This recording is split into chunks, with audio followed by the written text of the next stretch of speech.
Guys, back to my channel guys. आप सब कैसे हैं? सब आप अच्छे होंगे।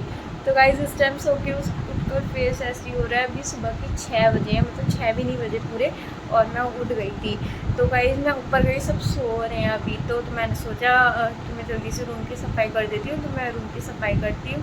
और गाइस देखिए मेहंदी का रंग कितना डार्क है। तो गाइस सफाई करके मिलते हैं जल्दी से।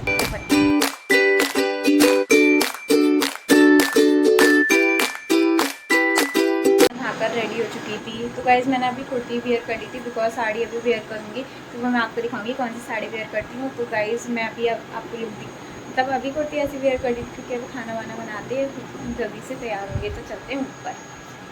देखो ये बच्चे बालक सो रहे हैं सब।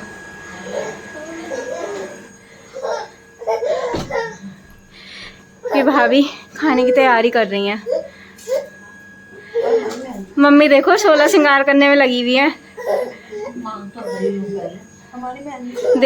दिखाओ, वो आ रही है रोशनी। चलो चलो भाभी मेहंदी दिखाना कितनी गाड़ी रहती है।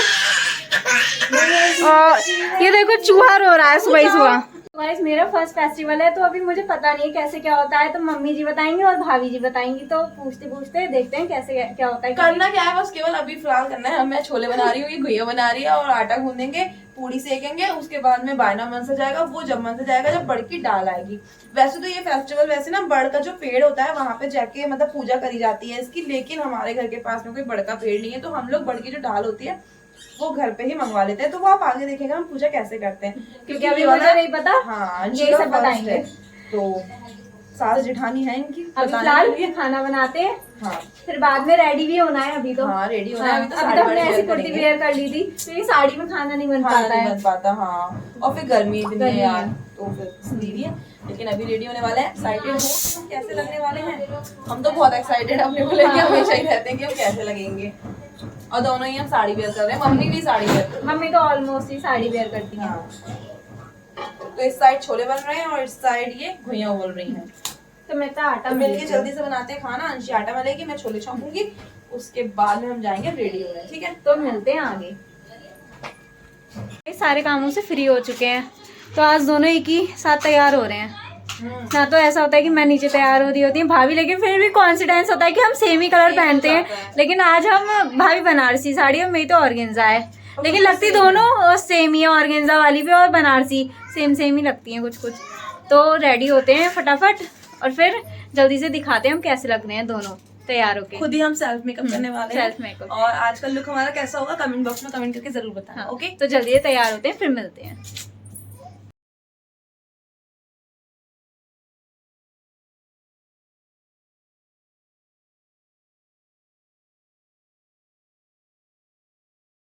गाइस रेडी तो मतलब लगभग मैं हो चुकी हूँ, भाभी भी हो चुकी है। मेरा कुछ सामान रह गया था नीचे, तो मैं वो लेने आई थी। और वैसे रिंग पहनी नहीं जाती है, तो मैंने सोचा आज फेस्टिवल है तो मैं रिंग पहन ही लूँ। क्योंकि डेली यूज में मुझसे नहीं पहनी जाती, मेरी आदत है मैं हमेशा एक ही रिंग डाल के रहती हूँ। और एक इन्होंने मुझे पहले बर्थडे पे दी थी, तो मैं ये चांदी की डाल के रहती हूँ। क्योंकि कहते हैं चांदी पहनना अच्छा होता है, शुभ होता है। तो मैं चांदी की डाल कर रहती हूँ। कहते हैं गुस्सा कम आता है, वैसे मुझे गुस्सा बहुत आता है, लेकिन इसमें भी चांदी की अंगूठी हमेशा। और फिर उन्होंने गिफ्ट दिया था तो मुझे बहुत पसंद है। तो गाइस चूड़ियाँ पहनते हैं। मैंने अभी तक वैसे चूड़ियाँ पहनी नहीं, क्योंकि अभी तक मैंने चूड़ा पहना है, फर्स्ट टाइम में चूड़ियाँ पहन रही हूँ।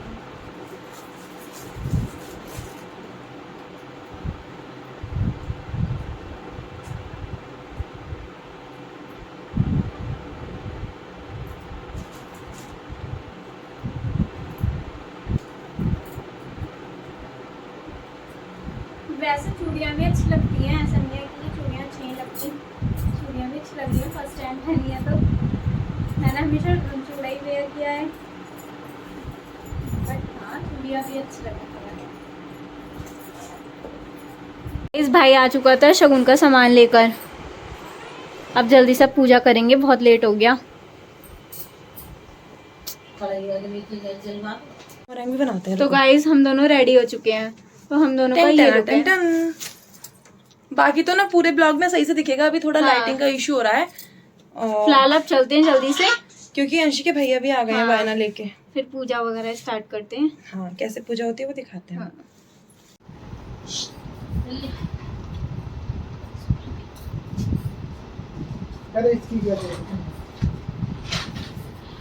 खाना खा के चला जाता अब। हाँ अति पता है तो खाने का टाइम हो रहा, खाना खा के ही जाता। सब्जी दे दो थोड़ी। मम्मी का लुक तो देख लो, क्योंकि हम जेठानी देवरानी तो ऊपर दिखा दिया था, लेकिन मम्मी जी देखो सज धज के बैठी है। क्यों कार बंद कर बाबू क्या हुआ? हेलो गाइस कर दो। हेलो गाइस देखियो कैसे घूम रही है ये। हेलो गाइस कर दो। हेलो गाइस कर दो। अब फिर तुझे नहाते नहाते क्या कर चीज तो भूल गए थे, महावर। तो अब महावर लास्ट टाइम पे याद आई है। क्या हुआ तो गाइस पूजा स्टार्ट करती हैं। वैसे मुझे भाभी जी ने बताया था कि बड़ के पेड़ पर जाकर पूजा की जाती है, लेकिन बड़ का पेड़ घर से बहुत दूर था, तो पापा जी टहनी ले आए थे और दीदी जी ने गौर माता बना दी थी। और जो हम बायना मन से उसमें श्रृंगार का सामान होता है, उस श्रृंगार के सामान से माता रानी का श्रृंगार किया जाता है। तो मम्मी जी श्रृंगार कर रही थी गौर माता जी का, तो मैं देख रही थी कैसे कैसे श्रृंगार करते हैं। पहले मम्मी जी बड़ी हैं तो मम्मी जी ने किया था, फिर उसके बाद भाभी जी श्रृंगार कर रहे हैं, क्योंकि भाभी जी बड़ी हैं। उसके बाद मैं करूँगी श्रृंगार। तो मैं देख रही हूँ कैसे कैसे श्रृंगार करते हैं। वैसे मेरे मायके में नहीं होती थी बड़मावस की पूजा, तो मैं सीख रही थी कैसे क्या करते हैं, मतलब नहीं पता, नहीं देखा कभी। और मतलब बहुत अच्छा सा लगता है, पहले पहले त्योहार होते हैं तो बहुत अच्छी सी फीलिंग आ रही थी। फिर अब मैं श्रृंगार करती हूँ गौर माता जी का, क्योंकि मैंने अच्छे से देखा कि कैसे क्या करना है, तो मैं श्रृंगार करती हूँ। और मुझे यहाँ बताया था कि श्रृंगार के सामान में 5, 7, 11 ऐसे रखते हैं श्रृंगार का सामान, तो मैं 11 चीज़ें लाई थी। माता रानी का श्रृंगार करते हुए बड़ी अच्छी सी मतलब वाइब्स आ रही थी, क्योंकि पहला त्योहार था, अच्छा सा लग रहा था। बाबूजी देखो कितने ध्यान से जय जय कर रहा है। बाबूजी को जय जय करने का बहुत शौक है। तो अब उसके बाद भाभी कथा पढ़ेंगी, क्योंकि व्रत कथा पढ़ी जाती है। बड़मावस की कथा होती है तो वो पढ़ी जाती है, क्योंकि कोई भी व्रत बिना कथा के अधूरा होता है, और उसमें ही पता चलता है कि ये व्रत क्यों रखा जाता है। मध्य देश में अश्वपति नामक परम ज्ञानी राजा राज करता था। उन्होंने संतान प्राप्ति के लिए अपनी पत्नी के साथ सावित्री देवी का विधि पूर्वक व्रत कथा पूजन किया और पुत्री होने का वर प्राप्त किया। इस पूजा के फल से उनके यहाँ सर्वगुण संपन्न सावित्री का जन्म हुआ। सावित्री जब विवाह योग्य हुई तो राजा ने उसे स्वयं अपना वर चुनने को कहा। अश्वपति ने उसे अपने पति के साथ वर का चुनाव करने के लिए भेज दिया। एक दिन महर्षि नारद जी राजा अश्वपति के यहाँ आए हुए थे। तभी आपने वर का चयन करके लौटी। तभी सावित्री अपने वर का चयन करके लौटी। उसने आदर पूर्वक नारद जी को प्रणाम किया। नारद जी के पूछने पर सावित्री ने कहा, राजा ध्रुमसेन जिनका राज्य हर लिया गया है, जो उन्हें अंधे होकर अपनी पत्नी के साथ वनों में भटक रहे हैं, उन्हीं के इकलौते आज्ञाकारी पुत्र सत्यवान को मैंने अपने पति रूप में वरण किया है। तब नारद जी ने सत्यवान तथा सावित्री के ग्रहों की गणना करके उसके भूत, वर्तमान तथा भविष्य को देखकर राजा से कहा, राजन, तुम्हारी कन्या ने निसंदेह बहुत योग्य वर चुनाव किया है। सत्यवान गुणी तथा धर्मात्मा है।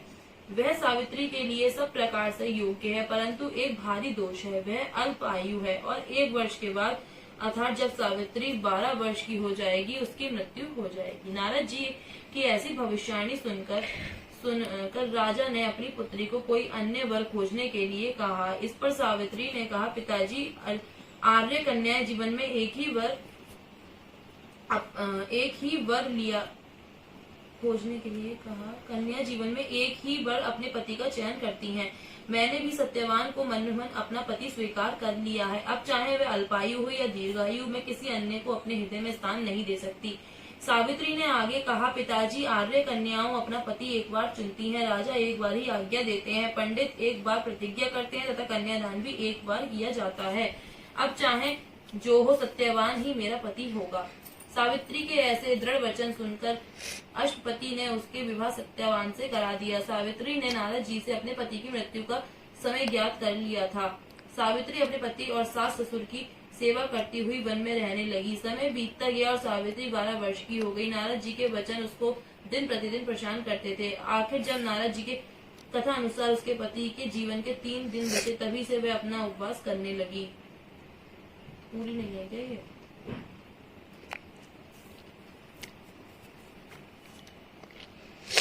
कुछ समय बाद रानी के घर से एक सुंदर जिसका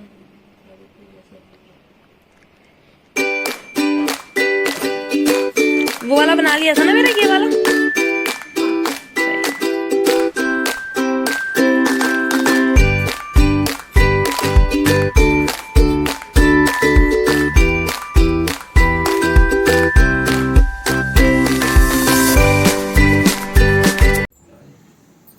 पापा जी आप इधर आओ।